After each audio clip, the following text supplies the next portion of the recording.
श्री शिवाय नमस्तुभ्यम। प्रयास करा करो, अगर घर में संपदा लक्ष्मी नहीं आ रही हो, व्यापार व्यवसाय नहीं चल रहा हो, नौकरी सर्विस नहीं मिल रही हो, बहुत तकलीफ हो, 7 बेलपत्री केसर को घिसकर चंदन बनाकर बेलपत्री पर बीच वाली पत्ती पर ओम लिखना है। दोनों पत्तियों पर भी एक आद्यशक्ति जगदम्बा के नाम की केसर की बिंदी लगाना है, दूसरे में श्री गणेश रिद्धि सिद्धि के नाम की बिंदी लगाना है। शिव जी पर समर्पित करते जाना, शंकर को चढ़ाते जाओ। सोमवार की अष्टमी के दिन भगवान शंकर को बेलपत्र समर्पित जरूर करना चाहिए, वो भी शाम के समय पर। आप लोग तो जानते होंगे कि सोमवार की जो अष्टमी होती है, शंकर और पार्वती के मिलन का दिन होता है। किसके मिलन का है? जम के बोलिए। शिव और पार्वती के मिलन का दिन होता है सोमवार की अष्टमी का दिन। साल भर में लगभग 4 या 5 सोमवार की अष्टमी पड़ती है, इससे ज़्यादा नहीं पड़ती। शिव और पार्वती के मिलन का दिन होता है सोमवार की अष्टमी। इसमें माँ जगत जननी जगदम्बा अपनी 64 योगिनियों को लेकर शंकर भगवान के सामने नृत्य करती हैं जब सोमवार की अष्टमी पड़ती है। जैसे शिवरात्रि का महत्व होता है, उसी तरह सोमवार की अष्टमी का महत्व होता है। जब 64 योगिनियां माता शंकर भगवान के सामने नृत्य करती हैं, तब भगवान शिव उठकर खड़े होकर उन 64 योगिनियों को अपने हस्त कमल पर धारण करते हैं। और हस्त कमल पर धारण करते हैं तब उन 64 योगिनियों को लक्ष्मियां प्रदान करती हैं। लक्ष्मी माता को वो 64 योगिनियां दी जाती हैं। लक्ष्मी मैया उन 64 योगिनियों को भगवान विष्णु के पास लेकर जाती हैं। भगवान नारायण उन 64 योगिनियों को ब्रह्मदेव के पास लेकर जाते हैं। उन 64 योगिनियों को ब्रह्मा जी ब्रह्माणी को प्रदान करते हैं। ब्रह्माणी उस 64 योगिनियों को ले जाकर माँ जगतजननी आद्यशक्ति को देती हैं। आद्यशक्ति उन 64 योगिनियों को ले जाकर शिव को समर्पित करती हैं। शंकर भगवान की कथा कहती है, सोमवार की अष्टमी पड़ने वाले दिन अगर बेलपत्र पर केसर का भाग लगाकर, ओम लिखकर केसर का ही तिलक लगाकर माँ आद्यशक्ति गणेश जी रिद्धि सिद्धि के नाम से 7 बेलपत्र शिव को समर्पित कर लाल वस्त्र में उसको बांधकर, जिसका व्यापार व्यवसाय या नौकरी सर्विस नहीं हो, बहुत कष्ट चल रहा हो, बहुत जिंदगी में दुख चल रहा हो, उसको 2-1 महीना रख कर देखो, बाबा लाइन लगा देगा आपकी संपदा की ओर, आपका हाथ पकड़ देगा। सोमवार की अष्टमी शिव को रिझाने की होती है, भगवान शंकर को मनाने के लिए, शिव को प्राप्त करने का एक साधन है। जिन लड़का लड़कियों का विवाह नहीं होता, सोमवार के अष्टमी के दिन अशोक सुंदरी वाली जगह, सबको मालूम है ना अशोक सुंदरी की जगह, अशोक सुंदरी वाली जगह पर 7 हल्दी की बिंदी रख दी जाए। लड़का लड़की जिसका विवाह नहीं हुआ उसका हाथ रख दिया जाए और वही हाथ के छापे पीपल के वृक्ष पर 5 लगा दिए जाएं। महाराज 3 महीने में उसका विवाह पक्का हो जाता है। सोमवार की अष्टमी का इतना भाव है महाराज, सहज नहीं है सोमवार की अष्टमी। शिव और आद्य शक्ति का मिलन है सोमवार की अष्टमी। भगवान शंकर और पार्वती का मिलन। ऐसी कौन सी कामना है जो शिव पूर्ण नहीं करते? बस आपका विश्वास, आप उस पर भरोसा करना तो पूर्ण करना। पूर्ण भरोसा मतलब छोड़ दिया। पूर्ण भरोसा मतलब शंकर जी के मंदिर में नारियल नहीं फूटता है क्या? नहीं, क्योंकि पूर्ण समर्पित होता है। शिव जी को आधा चावल का दाना भी नहीं चढ़ता, पूर्ण चढ़ाई है। शिव जी को आधा फल नहीं चढ़ता, पूर्ण चढ़ता है। श्रीफल भी चढ़ेगा तो पूर्ण चढ़ेगा। शंकर भगवान के पास में आधे का कोई काम नहीं है, उनको पूर्ण समर्पण चाहिए। आपका पूर्ण समर्पण अगर आप दोगे तो शिव उसको स्वीकार करेगा। शिव जी पे विश्वास कितना करना चाहिए? कई लोग पूछते महाराज जी आप बताओ शंकर भगवान पे विश्वास कैसे करें? तो हमने कहा जैसे पायलट पर करते हो वैसे भगवान शंकर पे करो। जैसे ट्रेन में बैठते हो तो ट्रेन चलाने वाले ड्राइवर पर करते हो, ऐसे शंकर भगवान पर करो। बस में बैठते हो तो बस के ड्राइवर पर करते हो, ऐसा भगवान पर करो। पायलट कैसा हवाई जहाज चला रहा है आपको मालूम है क्या? जम के तो बोलो, जम के बोलो। मालूम है? आप तो आराम से अंदर जाके पायलट का दरवाजा बंद, वो अकेला उधर, तुम इधर, अब बढ़िया चकाचक सो रहे हो। तो पायलट पर विश्वास किया कि नहीं किया कि वो कहाँ ले जा रहा है, कैसे चलाएगा, क्या करेगा? ना तो पायलट दिखे, ना आगे का दिखे, तुम्हें तो बादल ही बादल दिखे। बोलो सही है कि गलत है? इसके सिवाय कुछ दिखे तो तुम तो बिल्कुल अंधे भक्त बनकर बैठ गए कि पायलट चला रहा है, अपने को क्या करना। और मैं नाम बोला जाता है कि आज ये पायलट फ्लाइट को चला रहा है, बस उसी तरह तुम अंदर जाके बैठ गए, अब पायलट लेकर जा। उसी तरह ट्रेन में आराम से सो रहे, वो अकेला बेचारा ड्राइवर बटन दबाए, ये दबाए, सिग्नल नहीं देखे और तुम्हें निपटा दे। तो पर भरोसा करा कि नहीं करा? जम के तो बोलो, करा कि नहीं करा भरोसा? विश्वास करा कि नहीं करा कि ड्राइवर चला रहा है, गाड़ी ले जा रहा है, ट्रेन चला रहा है, आप तो आराम से सो, रात भर सोए, चकाचक सवेरे उठे ना मुंडा घिसा, फिर बैठ गए ट्रेन के अंदर, और ड्राइवर चला रहा है, अपने को कोई टेंशन ही नहीं, क्योंकि उस पर अपने विश्वास करा, उस पर भरोसा करा। बस वाला बस चला रहा है, तेज चला रहा, कम चला रहा, कैसी चला रहा, ऊंची चला रहा, नीची चला रहा, तुम तो बैठो। हाँ ज़्यादा तेज चला तो तुम भी कहते जरा धीमे चला भैया, भैया ऐसा चला भैया। और कई कई मालिकों की आदत रहती है, वो ड्राइवर को दिन भर टोका करते, धीरे धीरे धीरे, आराम से, धीरे, दचका है, स्पीड ब्रेकर है, सावधान रखो। अच्छा तुम तो कह देते हो कि धीरे धीरे, पर ड्राइवर से तो पूछो, अंदर अंदर इतनी गाली बकता, चुपचाप तो बैठ जा। और ड्राइवर ये सोचता होगा कि चुप ही नहीं बैठ रहे, तो बोले जाए बोले जाए बोले जाए। करा कि नहीं करा विश्वास? फ्लाइट चलाने वाले उस पायलट पर करा, ट्रेन चलाने वाले उस ड्राइवर पर करा, बस चलाने वाले उस ड्राइवर पर करा। जितना विश्वास कर कर आराम से तुम ट्रेन में सोए हो, फ्लाइट में आराम से सामान लेके बैठ गए हो, शंकर की कथा कहती उतना विश्वास तुम शंकर पर कर लो और शांति से जीना चालू कर दो, बाकी का सब निपटा लेगा वो। आराम से सो, क्या किसको रोइए, चादर तान के सोइए, वो भरोसा उस पर रखो, बने पटे।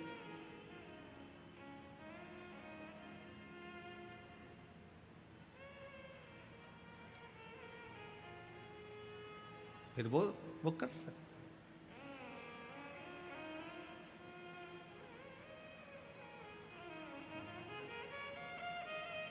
वो हो जाए। एक माता ने बहुत अच्छा प्रश्न किया है, सबके हित का है।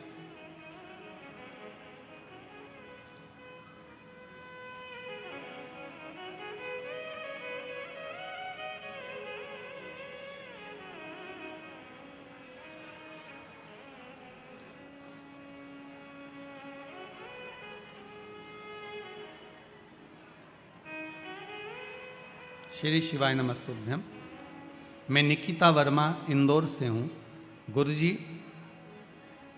प्रश्न है, आपने कहा था रुद्राक्ष किसी के मरने पर या जन्म के स्थान पर पहनकर नहीं जाना चाहिए, पर मेरे माताजी तो हॉस्पिटल में नौकरी करती हैं, वहाँ जन्म भी होता है, मृत्यु भी होती है। पर जब से मेरी माताजी ने रुद्राक्ष पहना है, तब से उनके बहुत कार्य हो गए। वो उतारना नहीं चाहती। मैंने उनको बोला है कि ऐसे समय पर नहीं पहनना चाहिए। उसका कोई जवाब? तो शिव महापुराण की कथा कहती है, अगर आप कर्म कर रहे हो, हॉस्पिटल में आप जॉब कर रहे हो, नौकरी कर रहे हो, तो आप उस रुद्राक्ष को पहन सकते हो, क्योंकि कर्म की प्रधानता में आप उसको धारण कर सकते हो। रुद्राक्ष सुख का अनुभव कराता है। एक मुखी से लेकर 14 मुखी तक रुद्राक्ष होते हैं। आपको पहले भी कथा में कहा, उसमें सबसे श्रेष्ठ रुद्राक्ष 2 होते हैं, एक मुखी और 7 मुखी। एक मुखी रुद्राक्ष भी बड़ा फलदायी होता है, पर बड़ी मुश्किल से मिलता है। अगर 1000 वृक्ष रुद्राक्ष के लगे हुए हैं, तो 1000 वृक्ष में एक रुद्राक्ष पैदा होता है, एक मुखी, और वो भी वर्ष में केवल एक बार। कितनी बार? एक बार। बड़ी मुश्किल से मिलता है एक मुखी रुद्राक्ष और एक मुखी आदमी, बड़ी मुश्किल से मिलता है। एक मुखी रुद्राक्ष भी मुश्किल से मिलता और एक मुखी आदमी भी बड़ी मुश्किल से मिलता, जो अपनी बात पर अटल रहे। अब आज के ज़माने में तो गुरुजी हम जाएं दुकान पे तो एक मुखी रुद्राक्ष तो मिल जाता, 5-7 हज़ार रुपये, 2,000 रुपये, 5,000 रुपये, 3,000 रुपये, वो मिल सकता है, पर हमको नहीं मालूम। हमारे तो शास्त्र कर रहे हैं, शिव महापुराण वर्णन करती है, लिंग पुराण जो कर रही है, नर्मदा पुराण जो कर रही है, उसके अनुसार हजारों वृक्ष के भीतर एक रुद्राक्ष उत्पन्न होता है, बड़ी मुश्किल से होता है, वो एक मुखी रुद्राक्ष होता है, बड़ी मुश्किल। और एक बात अपनी जिंदगी में उतार कर रखिए, एक मुखी से लेकर 14 मुखी रुद्राक्ष होते हैं।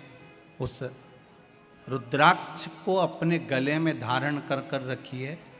शरीर से जब रुद्राक्ष टच होता है, शुगर, बीपी, थायराइड, ये ब्लड प्रेशर आदि की जो बीमारियां हैं वो धीरे धीरे समाप्त होने लगती है। आप लोगों ने कोरोना महामारी के अंतर्गत एक उपाय करा था, आपको मालूम होगा, कई लोगों ने करा। इसमें भी लिखा हुआ है कि हमारा पति अंतिम सांस गिन रहा था, डॉक्टर ने जवाब दे दिया था, परंतु कहीं बेड नहीं मिले, तब रुद्राक्ष का जल, जो रुद्राक्ष उत्सव में रुद्राक्ष मिला था, उसका पानी पिलाया तो वो ठीक होना प्रारंभ हो गया था। रुद्राक्ष अगर आपके घर में है और कोई व्यक्ति बीमार है, बहुत ज़्यादा बीमार है, तो रुद्राक्ष को पानी में गलाकर उसका जल थोड़ा थोड़ा देना प्रारंभ कर दो, उसको आराम मिलना प्रारंभ हो जाएगा। अगर रुद्राक्ष है आपके पास में, सिद्ध करा हुआ रुद्राक्ष है, तो उसका प्रयोग करो। एक माता जी ने अपना भाव लिखा है,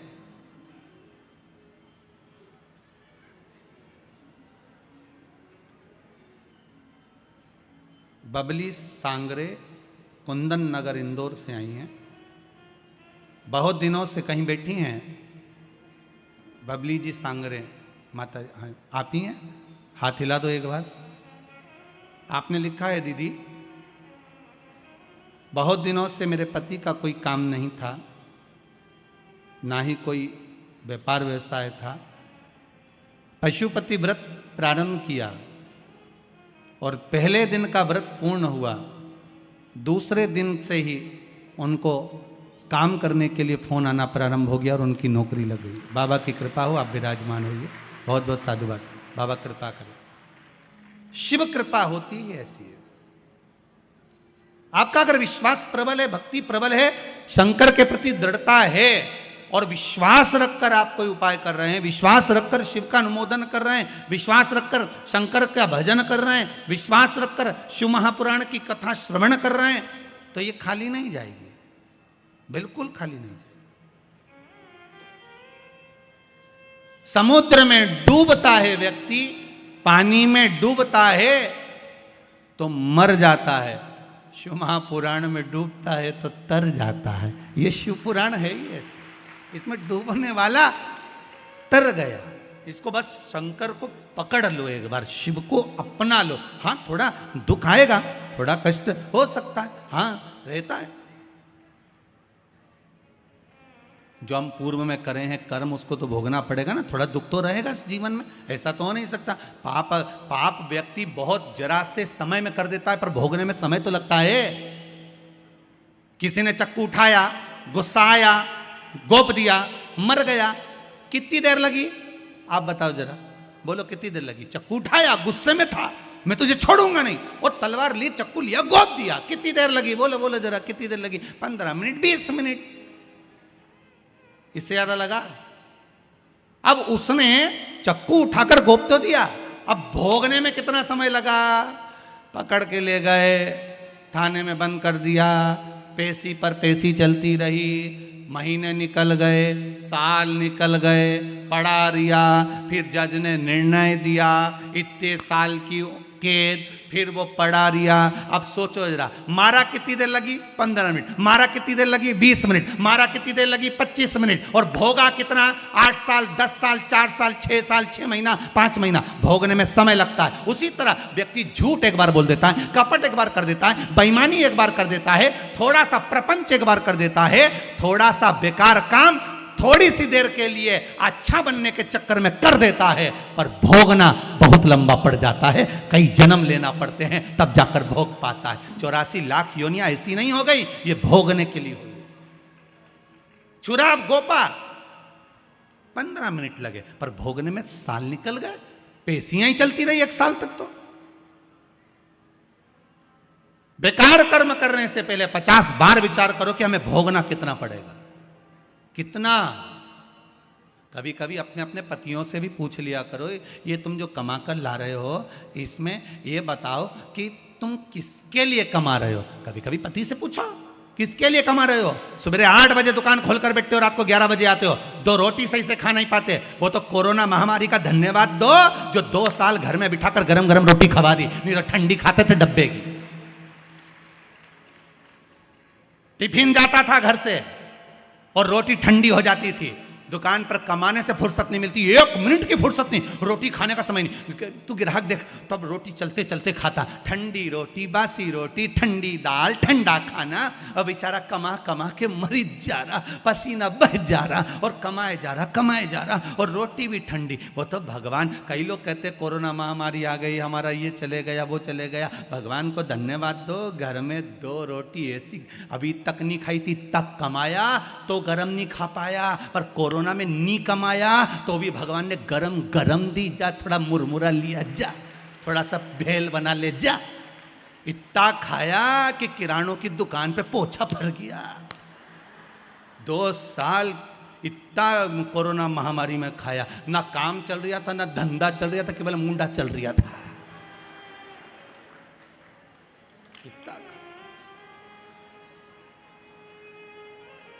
टीवी में शिव पुराण चल रही थी, चाय लिया, चाय, चाय। सबसे ज्यादा आफत तो पत्नियों की पड़ी थी। मैं अंदर ही अंदर कोस रही थी, आग लग जाए कोरोना को, मरे गए खाना बना के। सुबह उठते से बोला 8 बजे से, आज क्या बनाओगी? पत्नी बोली भाटा। नहीं है क्या? मोबाइल पे सर्च करा है कोई चीज? पत्नी बोली कई सर्च करूं।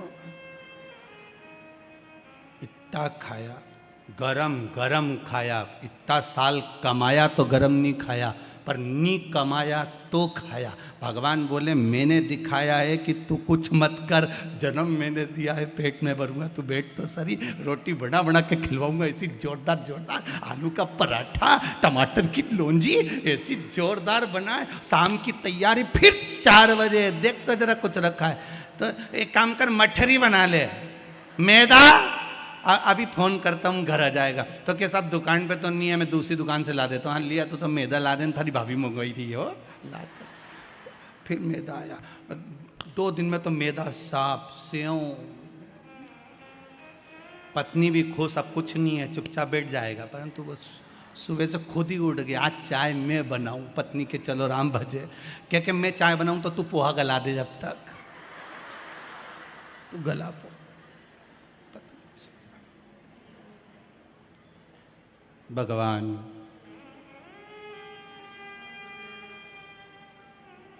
प्रभु आपकी कृपा से सब काम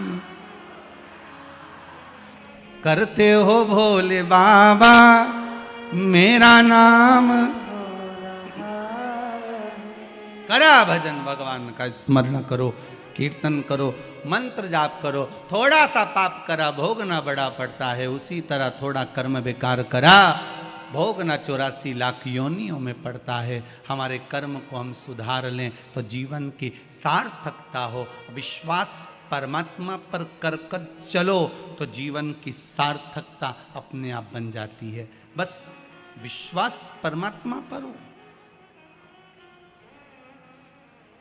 तेरे कर्म का फल भी तुझको ही पाना है, तेरे कर्म का फल भी तुझको ही पाना है। महाराज, इस संसार में आए हो, कोई दूसरा इस कर्म का भोग नहीं भोगेगा, भोगना हमको ही पड़ेगा। बस भजन से उस कर्म का जो भोग है उसको हम काट सकते हैं। माहिल्याबाई, जिसने अपने जीवन में दुख को हर पल खड़ा देखा, पर उस दुख में माता अहिल्याबाई कभी हारी नहीं, वो कभी नहीं हारी। दुख आया जीवन में, ऐसा नहीं है कि दुख नहीं आएगा। जब माता स्वयं अहिल्याबाई शिव की उपासक है और भगवान शंकर की भगत हैं, तो ऐसा नहीं है कि दुख नहीं आए। जीवन है, मानव का शरीर है, तो दुख तो आता ही है। और वो दुख हमें कुछ सिखाने के लिए आता है। वो तकलीफ, वो कष्ट हमें कुछ बताने के लिए आता है।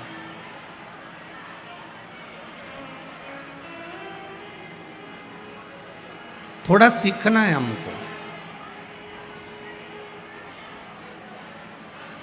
थोड़ा सा प्राप्त करना है हमको कि हमारे दुख की घड़ी में हमारे साथ किसने दिया है, हमारी दुख की घड़ी में हमारे संग कौन खड़ा हुआ है, हमारी दुख की घड़ी में हमारे साथ में परमात्मा की कितनी कृपा रही है, हमारी दुख की घड़ी में वो परमात्मा हमारे साथ कितने क्षण खड़ा है। अब संत भी यही कहते हैं, साधु, गुरुजन, महात्मा, जोगी, सन्यासी, तपस्वी, साधक, उपासक ये समझाने का प्रयास करते हैं जैसे एक अंधा व्यक्ति, उसका एक मित्र था जो आंखों से बड़ा अच्छा था, वो अंधा नहीं था।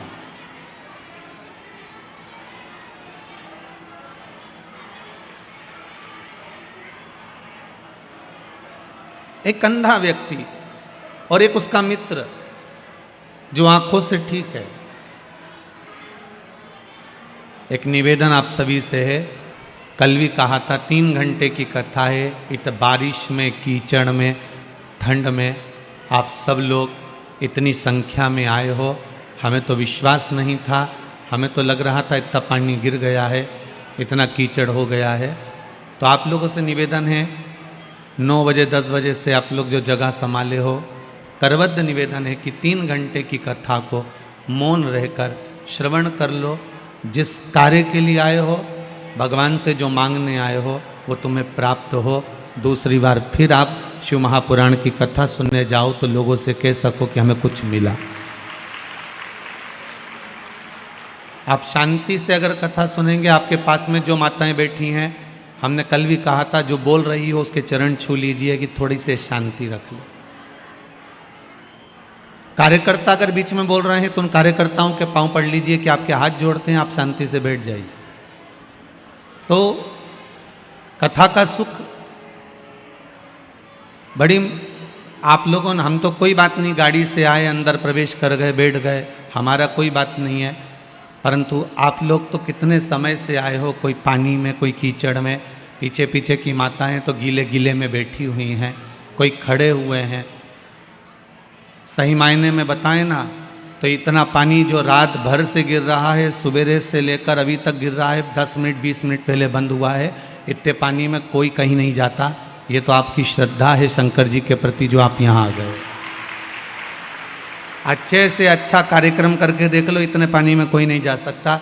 ये केवल आपका विश्वास और मेरे कुबेरेश्वर महादेव की कृपा और मेरे महाकाल राजा की दया है जो आप लोग यहाँ आए। बहुत कठिन है महाराज, बहुत कठिन, पर जिस कारण से आप लोग आए हो, बाबा आपकी मनोरथ पूर्ण करे। आप जो मांगने के लिए आए हो बाबा से, बाबा आपकी झोली खुशियों से भरे। श्री, साथ में बोलेंगे, श्री शिवाय नमस्तुभ्यम, श्री शिवाय नमस्तुभ्यम, श्री शिवाय नमस्तुभ्यम। भगवान देवाधिदेव महादेव ओगड़दानी, त्रिकालदर्शी, कैलाशी, अविनाशी मेरा शंकर। गुरुजन, संत जन, साधु जन, ब्राह्मण जन, बड़े बड़े विद्वत जन हर पल हर घड़ी आकर ज्ञान उपदेश देते रहे। जैसे एक अंधा व्यक्ति, एक नेत्र वाला व्यक्ति, दोनों मित्र हैं, दोनों में अच्छी मित्रता है। और दोनों में इतनी मित्रता थी, दोनों एक बार गए कहीं और जाने के बाद एक कुटिया में, एक भवन में दोनों सोए। सुबह जो आंख वाला मित्र था वो उठ गया, नदी पर स्नान करने के लिए चला गया। अंधा व्यक्ति सो रहा।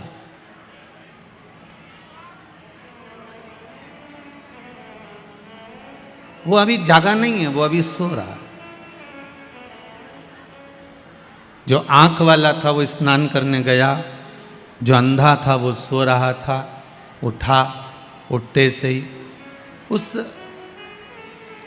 भवन में, उस कुटिया में उसने अपने डंडे को, अपनी छड़ी को, अपनी लठिया को, अपने डंडे को ढूंढने का प्रयास करा, पर छड़ी, डंडा, लठिया उसके हाथ में नहीं आई। इतनी तेज ठंड पड़ रही थी कि एक सांप उस कुटिया में भी जाकर छुपा हुआ था। बहुत ठंडक के कारण वो सर्प, इतनी ठंड थी, इतनी कड़ाके की ठंड थी कि वो सांप भी ठंड के कारण अपने प्राणों को खींचकर डंडे की तरह पड़ गया। इतना कड़ला हो गया कि जैसे उसमें प्राण ही नहीं। अंधे व्यक्ति ने अपनी डंडिया, अपनी वो लठिया, अपना जो डंडा है, जो छड़ी है, उसको ढूंढने का प्रयास करा। ढूंढते ढूंढते उसका हाथ उस सांप पर पड़ गया जो डंडे की तरह था।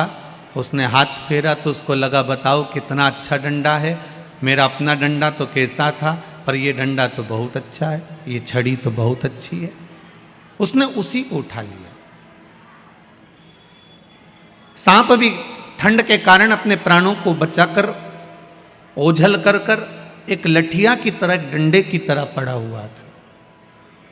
वो बोला नहीं, हलचल नहीं करी उसने, हिला नहीं, डुला नहीं, डंडे की तरह पड़ा। थोड़ी देर बाद वो आंख वाला व्यक्ति आया।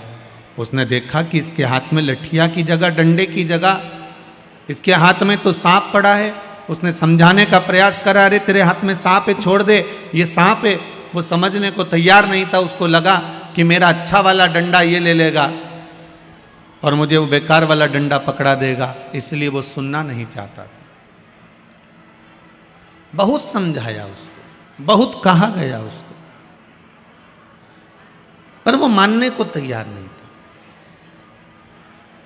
कि ये सांप तुझे डस सकता है, ये सर्प है, ये अभी चिकना लग रहा है, अभी अच्छा लग रहा है, पर बाद में तेरे ऊपर ये विष उगल सकता है, ये तुझे समाप्त कर सकता है, तो इससे बच ले, इसको फेंक दे, अपने डंडे से काम लेकर उससे चलने का प्रयास कर। पर वो नहीं माना, और नहीं माना। आखिरी में जो आंख वाला था वो थोड़ी दूर पर गया। सर्प अपनी ओरिजिनल पोजीशन में आया। वापिस उसने उस अंधे व्यक्ति को डस लिया। उसने अंधे व्यक्ति को डसा।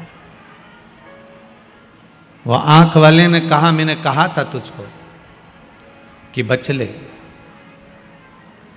संत उस आंख वाले व्यक्ति की तरह होते हैं, पुराण उस आंख वाले व्यक्ति की तरह होती है, रामायण उस आंख वाले व्यक्ति की तरह होती है, भागवत उस आंख वाले व्यक्ति की तरह होती है जो समझाने का प्रयास करती है कि देखो ये काम, ये लोभ, ये विषय, ये आसक्ति, ये वासना, ये तृष्णा, ये सब चमकदार है, ये लगते बड़े अच्छे हैं पर डसते बड़े बुरे हैं। और जब ये डस लेते हैं, जब अहंकार रावण को डस सकता है, अहंकार कंस को डस सकता है, अहंकार हिरण्यकशिपु को डस सकता है, तो ये अहंकार, ये असत्यता, ये अभिमान, ये लोभ, ये वासना, ये तृष्णा, ये वो सर्प है कि कभी भी डस सकता है। संत, साधु, सन्यासी, तपस्वी, साधक समझाते हैं कि हमको इससे बचना है।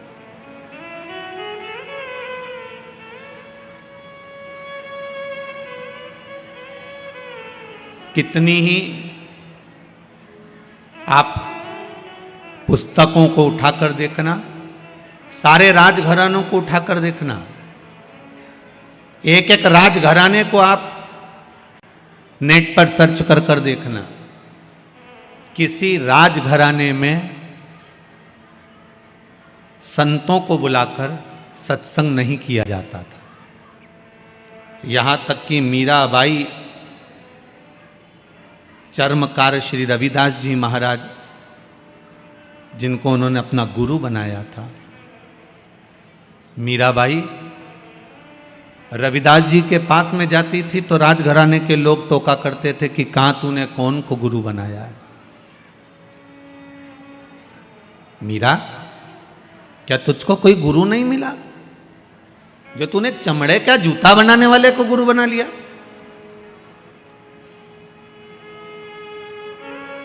एक एक राजघराने को उठाकर देखिए, एक एक राजघराने की ओर जाकर देखिए। किसी राजघराने में, किसी स्थान पर, किसी राजघराने में संतों को बुलाकर सत्संग नहीं किया जाता था। मात्र एक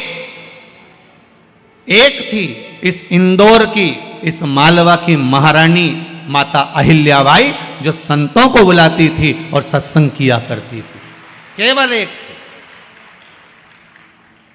और वो भी साधारण नहीं थी।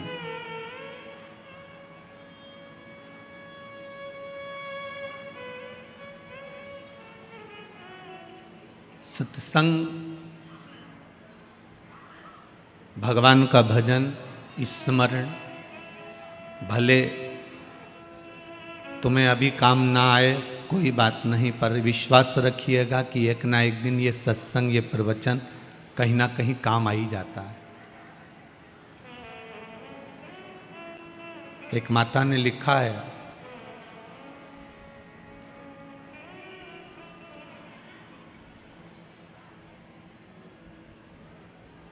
ललिता जी शर्मा हैं, विजयनगर से आई हैं। कहाँ बैठी हैं, जरा हाथ हिलाएंगे? कहीं बैठी हो तो हाथ हिला देना। हाथ हिलाइए। आप ही हैं? आपने लिखा है 2 साल पहले डॉक्टर ने कैंसर बता दिया था। आहार नली का कैंसर था, जिसकी वजह से खाना पीना सब बंद हो गया था। डॉक्टर ने ऑपरेशन कर दिया और बोला कि यह आहार नली अब काम नहीं करेगी, आप भोजन नहीं कर पाएंगे। पर देवाधिदेव महादेव की कृपा से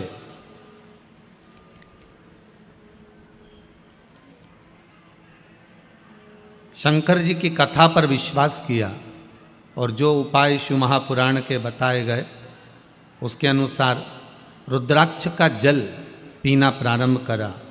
अब मेरी आहार नली काम कर रही है, मैं भोजन भी कर रही हूँ, पानी भी पी रही हूँ। एक लाइन इन्होंने नीचे लिखी है कि डॉक्टर भी आश्चर्य में पड़ा हुआ है कि ये कभी जिंदगी में नहीं हो सकता, ये कैसे हो रहा है। जहाँ सारे डॉक्टर हार जाते हैं वहाँ एक डॉक्टर और बैठा है, वो देवाधिदेव महादेव है। जब अपने बेटे का सिर काटकर हाथी का मुख लगा सकता है, ससुर का सिर काटकर बकरे का मुंह लगा सकता है, तो सबसे बड़ा सर्जन तो ऊपर बैठा हुआ है, वो कुछ भी कर सकता है। बस विश्वास होना चाहिए। बैठ जाइए बहन, बैठ जाओ। बहुत बहुत साधुवाद था। बाबा पर आपका विश्वास अटूट है और आप स्वस्थ रहें।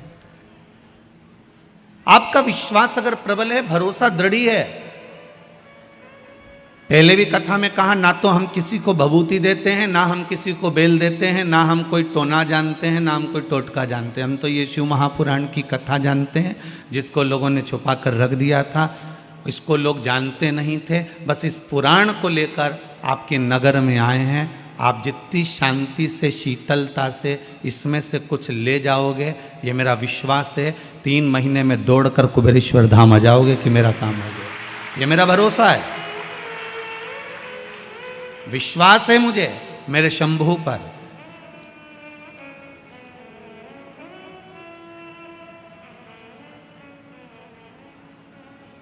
जैसे श्री गुरु नानक देव जी महाराज को भरोसा था अपने शिष्य पर।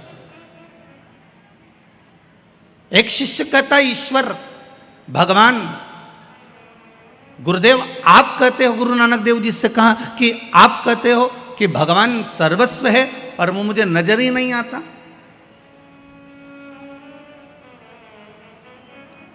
पर गुरुदेव गुरु नानक देव जी ने कहा ऐसा नहीं है। आप अगर स्थूल छोटे से छोटे जीव में भी अगर परमात्मा का दीदार करोगे तो तुम्हारे सामने खड़ा हो जाएगा।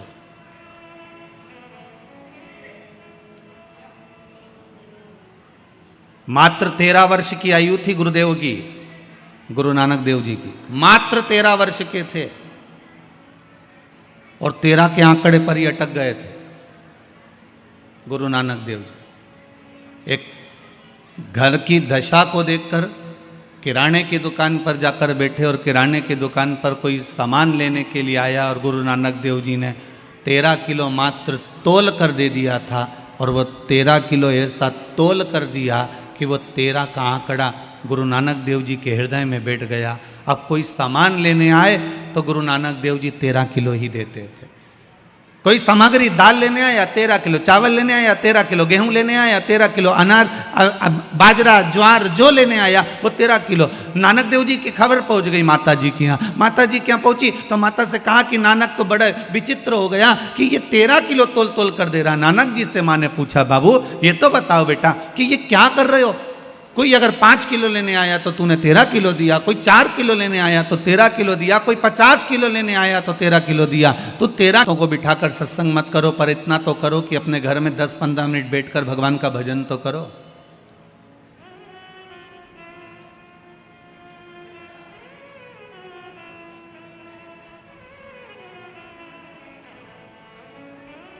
इतना तो करो कि भगवान का भजन कर सके वो। कितने घर हैं जिनके घरों में भगवान का भजन स्मरण संकीर्तन सत्संग कितनी देर होता होगा, कितनी देर। थोड़ी देर के लिए घर के लोग इकट्ठे होते हैं, उसमें भी तू तू मैं में लग जाते हैं।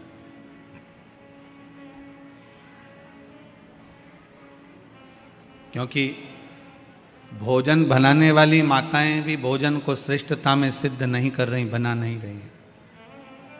अगर भोजन बनाते समय भगवान का भजन श्री शिवाय नमस्तुभ्यम, नमः शिवाय, ओम नमः शिवाय, राम नाम कृष्ण नाम शिव नाम जो मन मर्जी आ जाए, भोजन बनाते बनाते बनाते बनाते आपका मन जब भगवान की भक्ति में लगे और भोजन जब तैयार और वो भोजन जब परोसा जाए तो उसमें भजन जुड़ जाता है और भजन जुड़ गया तो उसका सुख अपने आप बढ़ जाता है।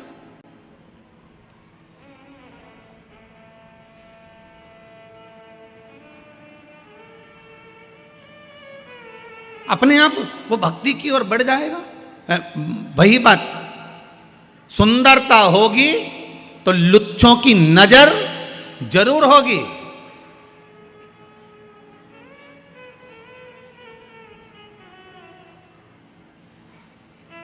अगर घर में धन होगा तो चोरों की नजर जरूर होगी।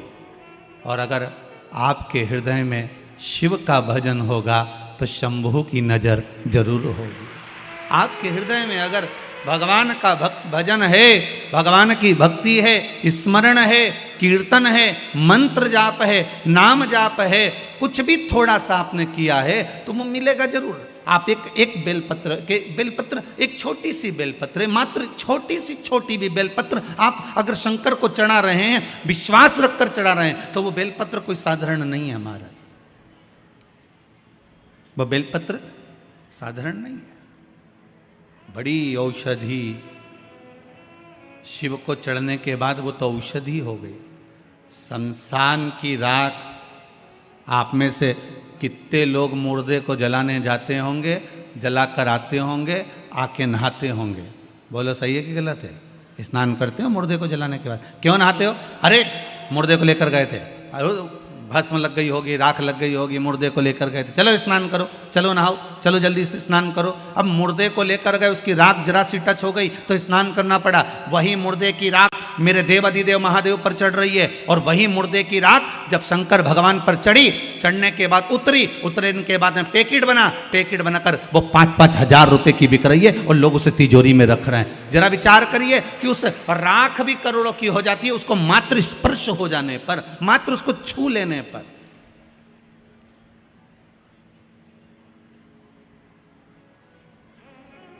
मात्र स्पर्श किया है उसने।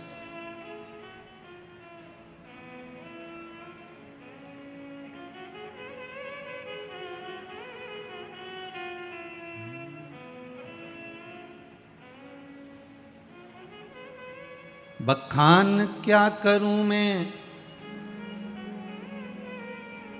राखों के ढेर का, चपटी भभूत में है खजाना कुबेर का। बखान क्या करूं मैं राखों के ढेर का, चपटी भभूत में है खजाना कुबेर का। हे गंगधार मुक्ति द्वार ओमकार तू, भोले ओमकार तू। आयो शरण तिहारी बोले तार तार तू। भगवान वो भस्म मात्र, और ध्यान दीजिए वो भस्म भी कोई साधारण नहीं है जो शिव जी पे चढ़ी है।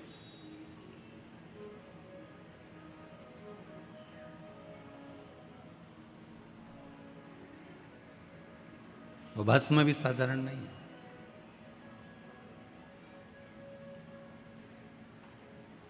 जो भगवान शंकर पर समर्पित हुई है,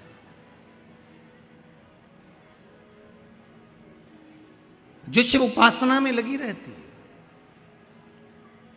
एक बहुत सहज सी बात कहेंगे, आपके जीवन के लिए बहुत काम आएगी। कोई पैसा लेकर भग गया, नहीं दे रहा ना, आप जरा शांति रखना, बहुत शांति रखिए।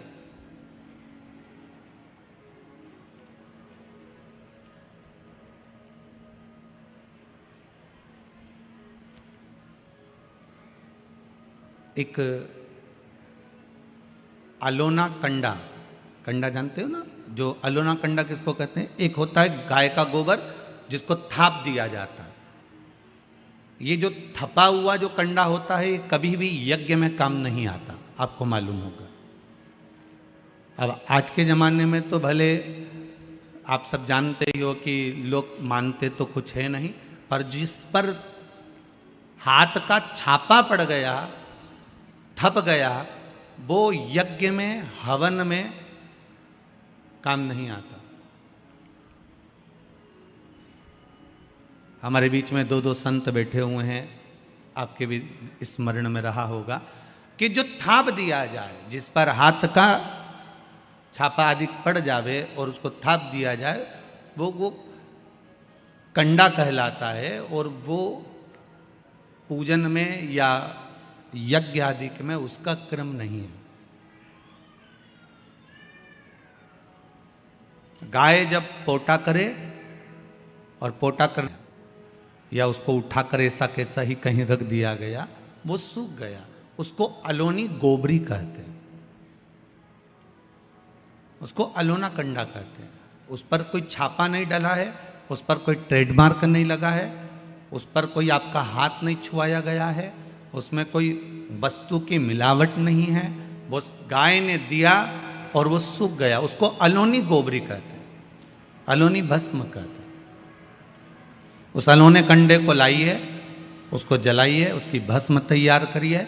उस भस्म को तैयार कर कर उस भस्म को बेलपत्री के वृक्ष के नीचे रखकर और उसमें थोड़ा सा भाव, एक भस्म को थोड़ा सा भाव, उस भस्म का एक छोटा सा लिंगायत आकृति सिद्ध कर कर उसको बेलपत्री के वृक्ष के नीचे रखकर उसका पूजन करिए। और किसके लिए करना है? जो पैसे ले गया और दे नहीं रहा। आपने हाथ पैर जोड़ लिए, फोन कर लिए, 50 बार बोल दिया, 50 बार विनती कर दी, वो नहीं दे रहा ना, वो नहीं दे रहा। आप उसके लिए एक भस्म का लिंग तैयार कर कर उसका पूजन, उसका स्मरण कर कर उससे विनती कर ले। बाद में उसी का विसर्जन उसी वृक्ष के नीचे जल डालकर धीरे धीरे नाम स्मरण कर कर छोड़ दें। उस भस्म का थोड़ा सा भाग लेकर आए, मस्तक पर तिलक लगाकर केवल एक बार या तो फोन पर बात कर लें या उसको बोल दें कि हमारा धन दे दीजिए। उसके बाद बाबा जाने और बाबा भस्मी धारी जा रहे। अब वो भूत भावन भूतेश्वर भगवान भस्म रमाने वाला रमैया मेरा शिव सब जान लेगा। आपको तो केवल एक बार उससे बात करना है या फोन लगाना, फिर बाबा के हाथ में। ये आपके जीवन में बहुत काम आएगा, बहुत। जैसे आपको पहले कहा था कि अगर धन चले जाए, पैसा कोई चोरी चले गया, कोई वस्तु चली गई, कोई वस्तु जाने पर अपने को क्या करना है? गवर्नमेंट अपना कर्म कर रही, पुलिस अपना काम कर रही, वस्तु गुम गई है, नहीं मिल रही है, एक 5 मुखी रुद्राक्ष कटोरी में शहद और जल रखकर या शक्कर रखकर बीच में घर का पूरा सेंटर मिलाकर नाभि में रख दीजिए उसको। महाराज 5 से 7 दिन लगते हैं, जो वस्तु गई है उसकी सूचना मिल जाती है, वस्तु प्राप्त होना प्रारंभ हो जाती है। तो ऐसा नहीं आप करोगे, इन पत्रों में बहुत सी चीज़ें हैं, पढ़ेंगे बोलेंगे। यहाँ आप लोगों को माइक तो हम देंगे नहीं क्योंकि भीड़ ज़्यादा है, पर प्रयास पूरा करेंगे कि आपकी बात जन तक पहुँचे।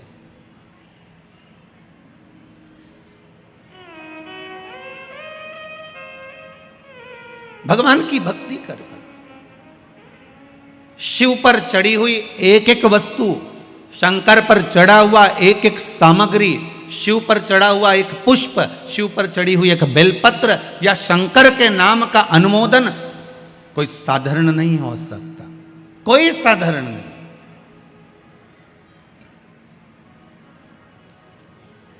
और इस ठंड में बरसते पानी में आप जो शंकर की कथा सुन रहे हो, चाहे टीवी चैनल के माध्यम से, फेसबुक यूट्यूब के माध्यम से, चाहे इस कनकेश्वरी ग्राउंड के अंतर्गत मां कनकेश्वरी ग्राउंड के अंदर विराजमान होकर सुन रहे हो, आपकी जो बाबा के प्रति श्रद्धा है, विश्वास है, वो कभी कम नहीं होगा। उसका फल चौगुना आपको प्राप्त जरूर होगा, पक्का, कम नहीं होगा।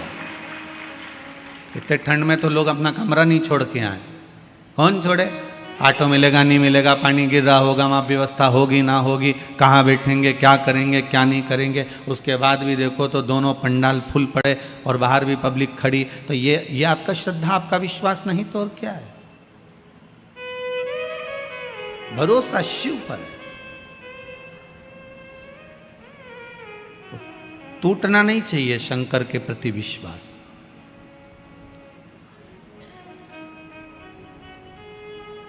कोई कुछ भी करे पर हमारा भरोसा नहीं टूट सकता।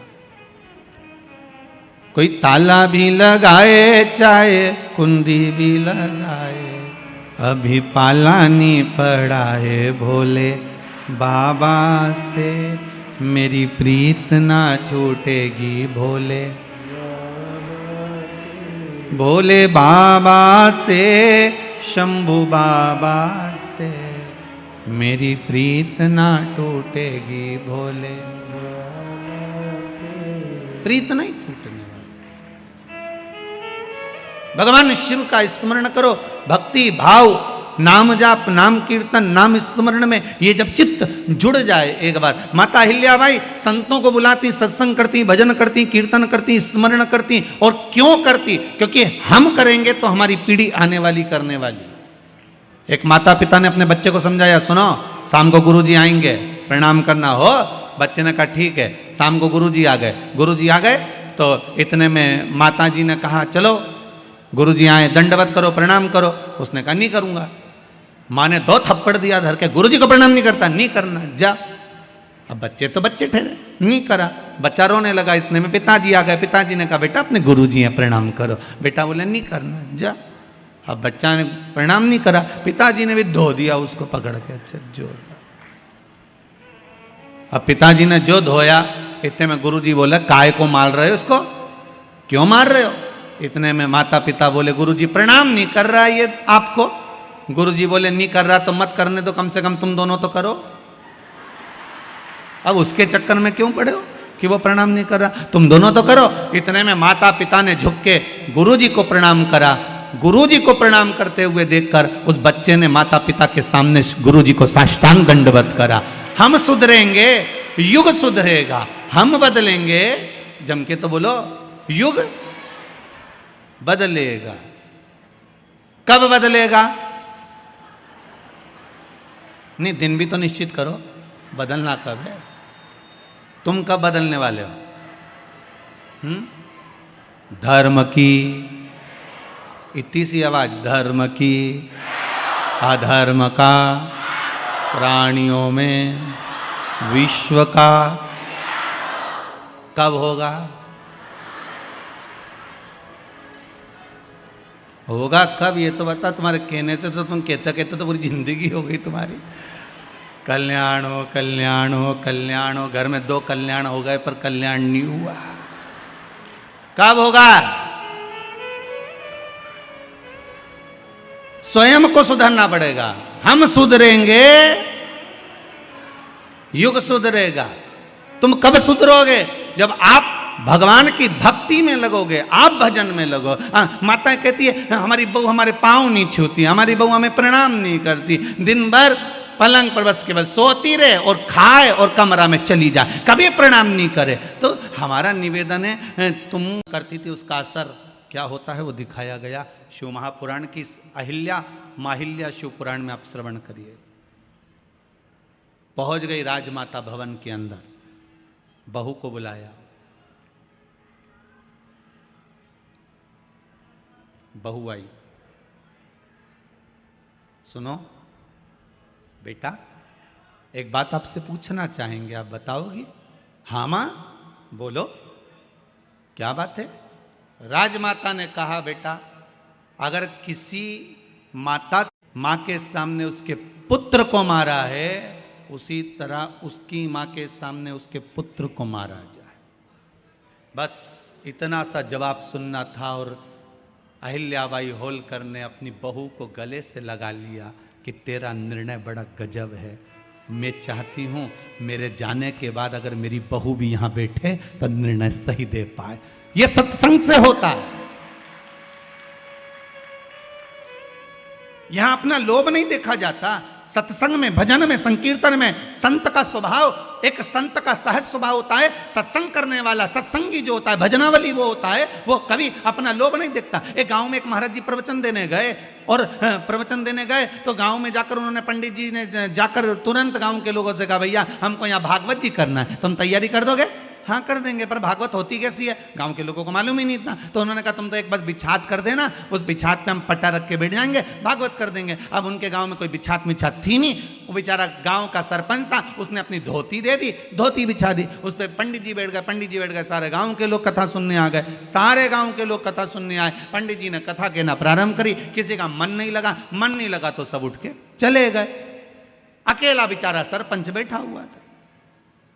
पंडित जी ने पूरी कथा कही, बाद में अक्षतम केशवम राम नारायणम जैसे पंडित जी ने करने के बाद पंडित जी ने सरपंच साहब से पूछा, क्यों साहब सब चले गए, आप नहीं गए? उसने कहा जाने को तो मैं कब का चले जाता, पर मेरी धोती पे तो आप बैठे थे।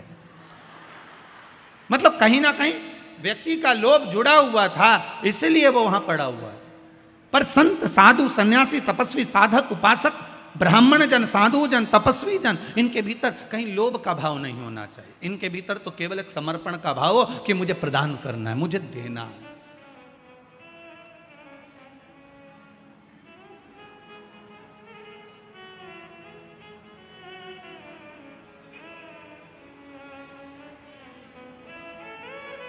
इनके भीतर तो केवल एक समर्पण का भाव। तूने सही निर्णय दिया है, बिल्कुल सही निर्णय, बिल्कुल सही निर्णय दिया। गले से लगा लिया। अपने बेटे मालोराव को हाथ पैर बांधकर रोड पर माता अहिल्याबाई ने पटक दिया और रथ लेकर चली। गौ माता आकर आड़े खड़ी हो गई, नहीं जाने दिया। लोग गाय माता को खींचने लगे, गौ माता को खींच रहे हैं। आड़े खड़ी थी मां, जाने नहीं दे रही थी। माता हिल्याबाई की आंख में आंसू भर गए। मां मां होती है, गजब। क्षमा की मूर्ति है गौ माता। गौ माता को लगा मेरा पुत्र मर गया, पर किसी माता के सामने उसका पुत्र कैसे मर जाए। स्वयं गौ माता आड़ बनकर खड़ी रही, इसलिए आज भी इंदौर में आड़ा बजा रहे। आज भी इंदौर में आड़ा बजा रहे, जहां गौ माता खड़ी थी अपने अहिल्याबाई के पुत्र को बचाने के लिए। पर निर्णय की कितनी प्रबल थी। सत्संग निर्णय की प्रबलता देता है।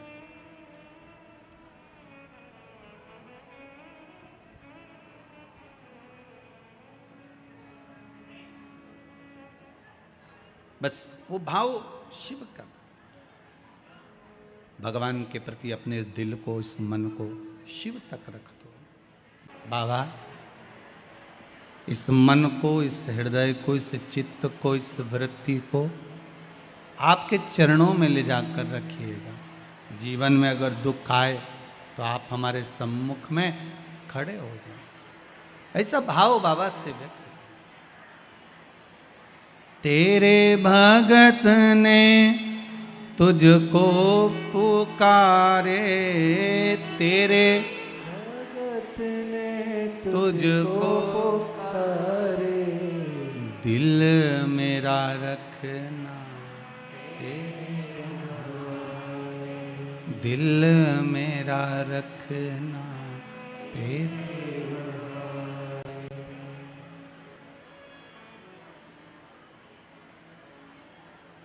विपदा पड़ी तब तुझको पुकारे, विपदा पड़ी जब तुझको पुकारे, दिल मेरा रखना तेरे, दिल मेरा रखना तेरे। हे बाबा शंभु त्रिकालदर्शी, सत्संग निर्णय भी देता है। सत्संग निर्णय भी देता है। आप करो तो एक लाइन पहले माताएं गाती थी, हमने तो यहीं जगजीवन राम नगर में सुनी है। वो क्या नाम था, शांताबाई गाती थी बड़े अच्छे से जगजीवन राम नगर में। तो संतों के संग में लागरी तेरी अच्छी बनेगी।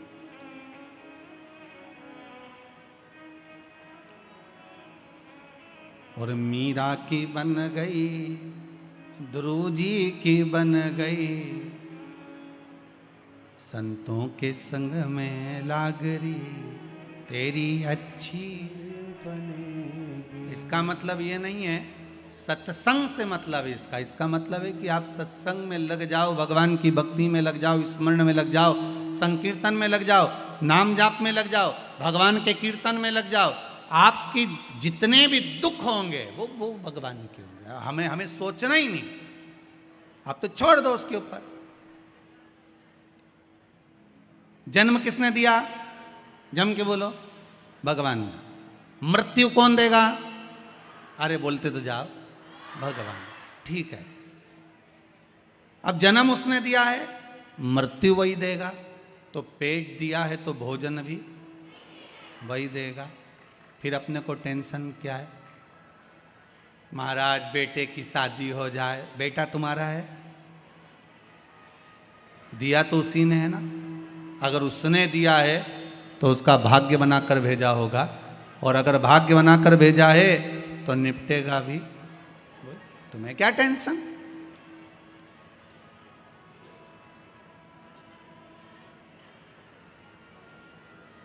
तुम्हें तो मालूम भी नहीं था कि तुम अच्छे घर में पैदा हो जाओगे। वो तो भगवान को धन्यवाद दो, हर बार, हर घड़ी, हर पल, हर क्षण। बहुत अच्छा करा प्रभु, अच्छे घर में पैदा करा। कहीं भिखारी के घर में पैदा कर देते तो यहीं कहीं राजवाड़ा के आसपास में कटोरा लेके बैठे रहते। तुम्हें मालूम था कि तुम अच्छे घर में पैदा हो जाओगे? ना हमको मालूम था, ना आपको मालूम है कि अपन अच्छे घर में पैदा हो जाएंगे, अच्छे कुल में पैदा हो जाएंगे। और भगवान को धन्यवाद दो, पूरा डिपार्टमेंट अच्छा दिया, पूरा डिपार्टमेंट। हाँ थोड़ा बहुत ये बाल उड़ गया वो तो चले, पर भगवान से प्रार्थना कर रहे कि पूरा डिपार्टमेंट अच्छा दिया। नेत्र भगवान ने दो दो अच्छे दिए, नहीं तो उसकी मर्जी होती। जैसे आज के जमाने में मनुष्य अकड़ जाए, नहीं मैं तो नहीं दूं, 4 पूड़ी जा, क्या कर लेगा, 2 ही पूड़ी दूंगा जा, इतनी सब्जी दूंगा जा। और ऐसा अगर भगवान अकड़ ले कि 1 ही दूंगा जा, फिर क्या, तो उसको धन्यवाद दो कि तूने गजब की कृपा करी, डिपार्टमेंट पूरा दिया, आंख भी 2, हाथ भी 2, पांव भी 2, जीवान केवल एक। भगवान से कहा प्रभु 2 क्यों नहीं दी, भगवान बोले 1 ही गजब कर जाएगी, पूरे इंदौर में आग लगा जाएगी, तो रहने दे तू। भगवान भी बोले बहुत है, 1 ही रख ले हो। तो प्रभु ये दांत काय के लिए दिया, भगवान बोले जीवान की सेफ्टी के लिए दिया, ज्यादा बोले तो काट दे, इसको कतर दे।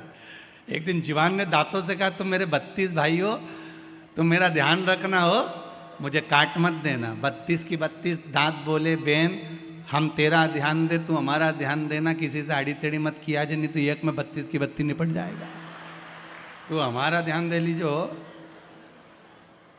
बस।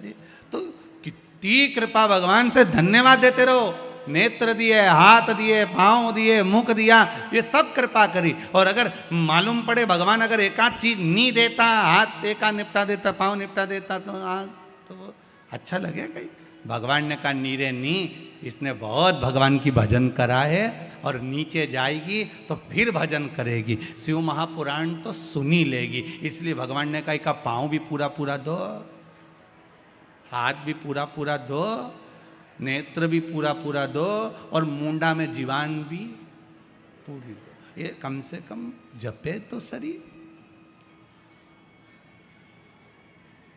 और जिसका शरीर भगवान के भजन में काम नहीं आया, ये पांव तीर्थ नहीं गए, कथा में नहीं गए, मंदिर देवालय नहीं गए, अगला जन्म सांप का पक्का। ये जीवान ने भजन नहीं करा, दिन भर दही वड़ा और गुलाब जामुन को स्वाद चखा, दिन भर चखा दही वड़ा और गुलाब जामुन का स्वाद, आखिरी में मेंढक का जन्म पक्का, बिल्कुल पक्का। अभी कोई कह रहा था गुरुजी हमने हमारी जिंदगी में कभी पीला कलर का मेंढक नहीं देखा, पर अभी 2-1 साल से पीला मेंढक बहुत दिख रहा है। तो हमने कहा ये अभी जो मरे ना, डिपार्टमेंट ऊपर गया है, तो इनने कभी भजन नहीं किया, तो इनको डिजाइन चेंज करके नीचे भेज दिया गया, इन्हें कलर चेंज। तो इनके देख के तुम भी समझ जाओ, पीला मेंढक नहीं बनना हो तो राम नाम गाओ, कृष्ण नाम शिव नाम भजन करो। कि पापीड़ा रामुख से राम नहीं निकले, राम नहीं निकले रे श्याम नहीं निकले, वो काई जाने हरि भजना में, जीवन गवाए दियो सजना में। पूरी जिंदगी तो सजने में गवा दी, भजन क्या खाक करा।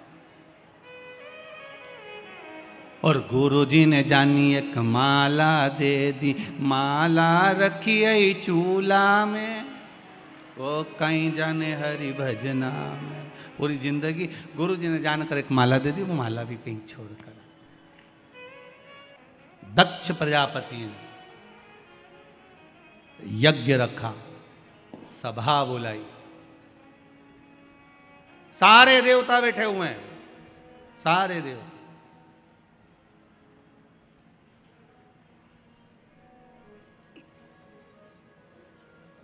शिव जी भी बैठे थे।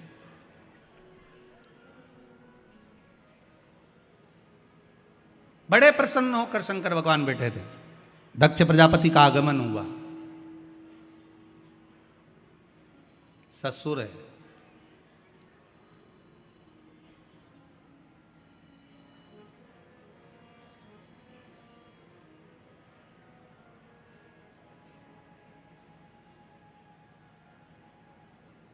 ससुर।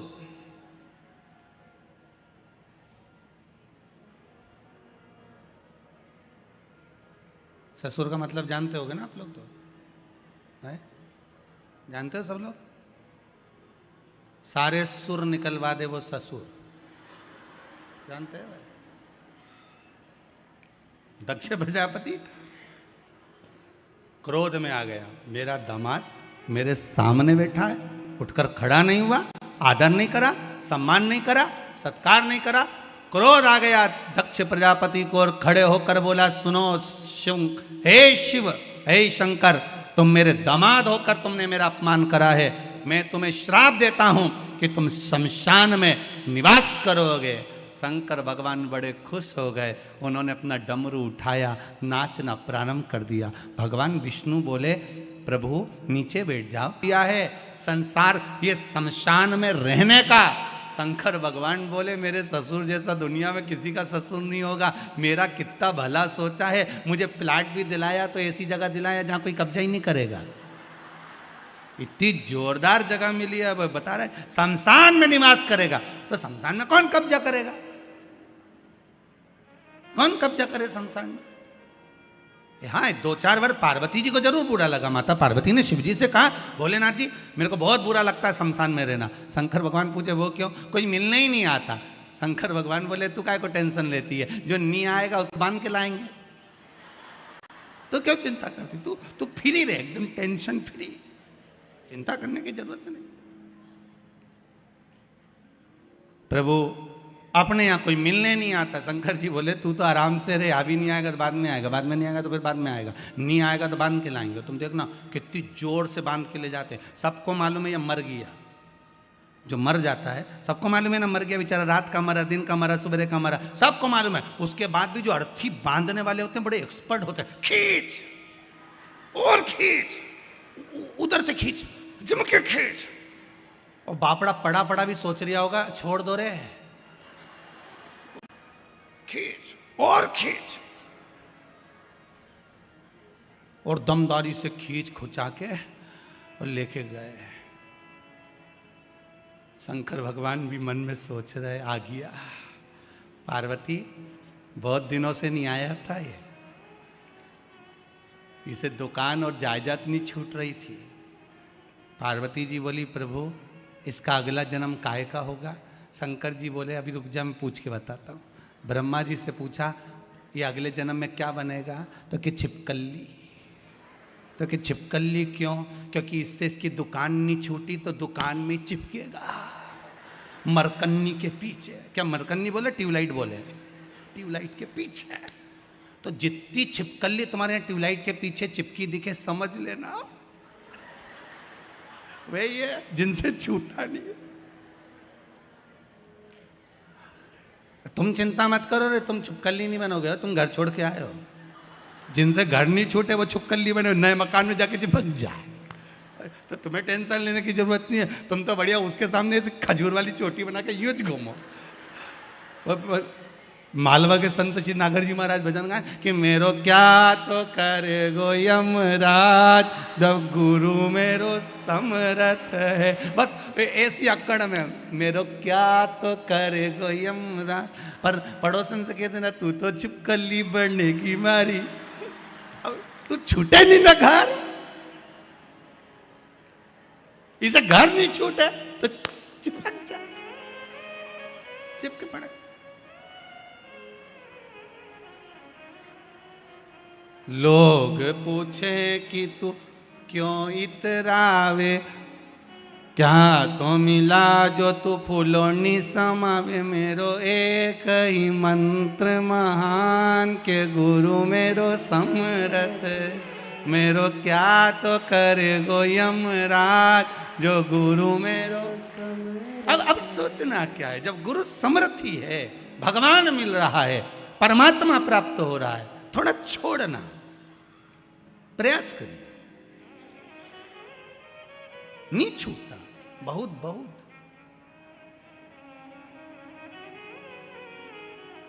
बहुत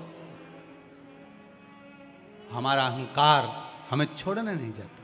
शंकर भगवान ने कहा, पार्वती चिंता मत करो, अब शिव जी को श्राप लग गया, शमशान में निवास करोगे। शमशान कोई साधारण जगह नहीं है, जहां सबकी शान सम है, उसी का नाम सम शान है। अमीर भी जाता है तो बांस पर, गरीब भी जाता है तो बांस पर। अमीर भी जाता है तो सफेद कपड़े में, गरीब भी जाता है तो सफेद कपड़े में। जहां सबकी शान सम है, उसका नाम सम शान है, वहां सबकी शान बराबर है। हाँ, कोई अच्छा पैसे वाला हो और तुम्हारे यहाँ बहुत धनपति हो, डनलप के गद्दे पे ले जाएं तो बात दूसरी है।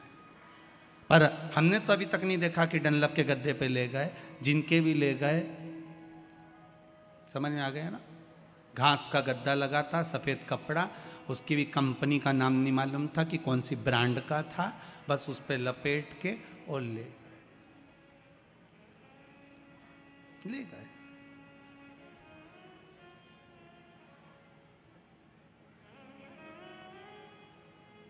पहुंचा दिया। अब शिव जी को श्राप लग गया, शंकर भगवान खुश हो गए।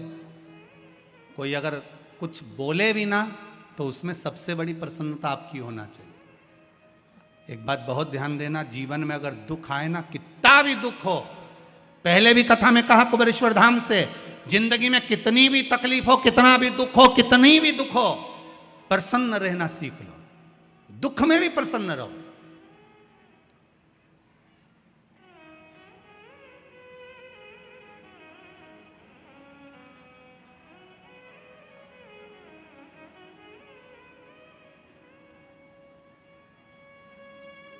आज सवेरे जब माताएं मिलने के लिए भाई लोग आए तो एक माता ने कुछ पत्र लिखा था, वो मैं लाया नहीं, यहाँ पर कक्ष में होगा। उस पत्र में लिखा था, गुरुजी मैं शंकर जी को घड़ी देने वाली हूँ। मैंने उस पत्र को पढ़ा, जिसने लिखा होगा वो यहाँ बैठी होगी, तो उसने लिखा मैं शंकर जी को एक घड़ी भेंट करना चाहती हूँ। अब पत्र में प्रश्न भी था तो पत्र में उत्तर भी था। मेरे मन में आई है मैं घड़ी शंकर जी को भेंट करूं, तो किस लिए करी होगी? तो उसने नीचे लिखा है, भगवान आते हैं ये पक्का है, पर समय भूल जाते हैं। भगवान आते हैं ये पक्का है, पर समय भूल जाते हैं। इसलिए मेरा मन है कि भगवान भी समय पर आए, इसलिए मैं एक बार उनको घड़ी दे दूं कि टाइम देख लिया करो, हमारा दुख का घड़ी है, तुम आ जाया करो समय देख कर। वो बैठी होगी यहीं हो, जिन्हें घड़ी बैठ करी शंकर जी की।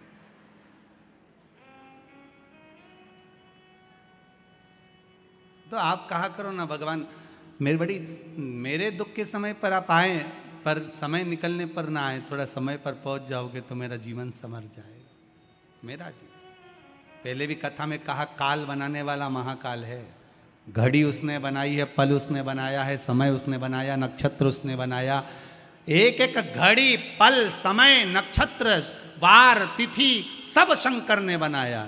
फिर निवेदन करूंगा, घड़ी खराब हो जाए, समय बेकार हो जाए, घड़ी अगर बेकार हो गई तो किराने वाला नहीं सुधारेगा, घड़ी बेकार हो गई कपड़े वाला नहीं सुधारेगा। घड़ी को घड़ी की दुकान पर लेकर जाओ तो घड़ी सुधार देगा। अब कोई कहे कि वो भगवान हमारी घड़ी सुधार देगा, वो भगवान हमारी घड़ी सुधार देगा, वो घड़ी सुधार देगा। जिसने घड़ी बनाई, शिव महापुराण में लिखा है, वार शंकर जी ने बनाया, तिथि शंकर जी ने बनाई, नक्षत्र शंकर जी ने बनाया, पल शंकर जी ने बनाया। एक एक महीना, तिथि, वार, समय, नक्षत्र, घड़ी, पल सब शिव ने बनाया। तो घड़ी को घड़ी की दुकान पे ले जा। एक बार शंकर जी के पास जाके महाकाल राजा से क्यों तो सर कि मेरा काल बेकार चल रहा है, समय बेकार चल रहा है, तुम काल अधिपति हो, मेरा काल नहीं सुधार सकते, मेरा समय नहीं सुधार सकते, मेरी घड़ी बेकार हो गई, 4 साल हो गए, कमाई नहीं, इनकम नहीं, तुम क्या कर रहे हो? शंकर भगवान के घड़ी तो तू जमाने भर में लेकर गया, मेरे पास लेके आया, घड़ी की दुकान पे लाता तो 2 मिनट में सेल डाल के चालू, तुरंत। तो मुझसे बोल तो ऐसा सेल बदलूंगा। एक बार शिव महापुराण की कथा सुन ले, बैटरी चार्ज, घड़ी चालू, फिर कहीं अटके ही नहीं, पूरा की पूरा कांटा चले, फिर तो एक नहीं अटके, छोटा से लेके बड़ा, बड़ा से लेकर छोटा, सब चल रही है एक जैसे। और जब घड़ी फिर डाउन हो तो तुम फिर निवेदन शिव महापुराण की कथा में पहुंच जाओ, फिर वापस पहुंच जाओ, कथा चार्ज कर। सती मैया, अब दक्ष प्रजापति ने यज्ञ रखा, सबको बुलाया, शिव जी को नहीं। मेरे बाबा तो भी अलमस्त थे, वो नहीं, उनको कोई टेंशन नहीं था कि नहीं बुलाया तो क्या हुआ। अपने को बड़ी चिंता रहती, बता पड़ोसन ने शादी करी, हमारे यहाँ तो पत्री कहीं नहीं दी, भूल गई होगी, हो सकता है, तुम तो शांति से तो रखो। उसने नहीं दी तो क्या हुआ, बाद में जो गुलाब जामुन बचेगी वो तुम्हारे यहीं तो भेजेगी, उसमें क्या टेंशन। नहीं दी तो नहीं दी, या तो पहले गुलाब जामुन खा लो या बाद में खा लो। भूल जाएगी तो बाद में मिठाई का डब्बा भेज देगी कि जीजी मैं तो भूल गई थी, मिठाई तेरे यहाँ भेज दी इसलिए, तुम नहीं आई, हमारे यहाँ पत्र नहीं आया था। अच्छा कोई बात नहीं, भगवान शिव ने कहा कोई बात नहीं, नहीं बुलाया ना अच्छा है, कोई टेंशन वाली बात नहीं, नहीं बुलाया मत बुलाना, पड़े रहना। पर चिंता माता सती को लगी थी। ये माताओं को जो टेंशन होता है ना, ये थोड़ी सी बात की चिंता लेकर बहुत बड़ी बात कर लेती, थोड़ी सी बात। एक मेरा निवेदन रहा है माताओं से कि आप जितना बन सके ना उतना अलमस्त रहना सीख लो, क्या किसको रोइए, चादर तान के सोइए। जीजी ने क्या कहा, सास ने क्या कहा, जेठानी ने क्या कहा, जरा सी बात में आप अपने पति से कहोगी उन तुम्हारी मम्मी ने ऐसा कह दिया, बेचारा पति उदास होगा, क्या मतलब, कह दिया ना, खत्म काम कर। पर कईयों की आदत रहती है, जरा सी बात सुनी नहीं, भगोने जैसा मुंडा हुआ नहीं। अब बेचारा पति रोटी खाने बैठा और इसका मुंडा देख के उसके मुंडा में रोटी नहीं जाए, वो भी सोचे कहाँ से आ गया, दुकान पे ही अच्छा था, 2 समोसा खा लेता, अपना पेट भर लेता, इस जगदम्बा का मुंडा तो नहीं दिखता। अब वो चुप, क्यों कहो। जब घर पर कोई आए, मेहमान, अतिथि, पति, कोई भी आया, आपके चेहरे पर स्माइल होना चाहिए, प्रसन्नता, चेहरे पर प्रसन्नता। जितनी प्रसन्नता आपकी करवा चौथ के दिन होती है नहीं, उतनी प्रसन्नता होना चाहिए। जब चलनी में उसका मुंह देखो, उसका चरण छुओ, धोक लगाओ सिर पे बढ़िया ऐसा बक्कल मक्कल लगा के, इधर क्लिप मिलिप लगा के, और जब तुम उसको धोक लगाओ, तुम उसको धोक लगाओ, वो चंद्रमा को धोक लगाए, इसको परमानेंट एसी कर दो भगवान, वो चंद्रमा से, वैसी प्रसन्नता होना चाहिए, चेहरे पर प्रसन्नता हमेशा हो। फिर निवेदन करेंगे, क्रीम की चमक 6 महीना, 2 साल, 4 साल की होती है, पर अच्छे कर्म की चमक जीवन पर्यांत होती है। आप अपना कर्म श्रेष्ठ करते रहिए, संवारते रहो अपने जीवन को, आप स्वयं सुंदर बनते चले जाओगे, आपको सुंदर बनने की जरूरत नहीं पड़ेगी। शिव जी का तो गुणगान ही कहता है, सत्यम शिवम सुंदरम, सत्याया शिव मिला, शिव मिला तो जीवन सुंदर, जीवन को फिर बेकार नहीं माना जाएगा, सुंदरता, सुंदर।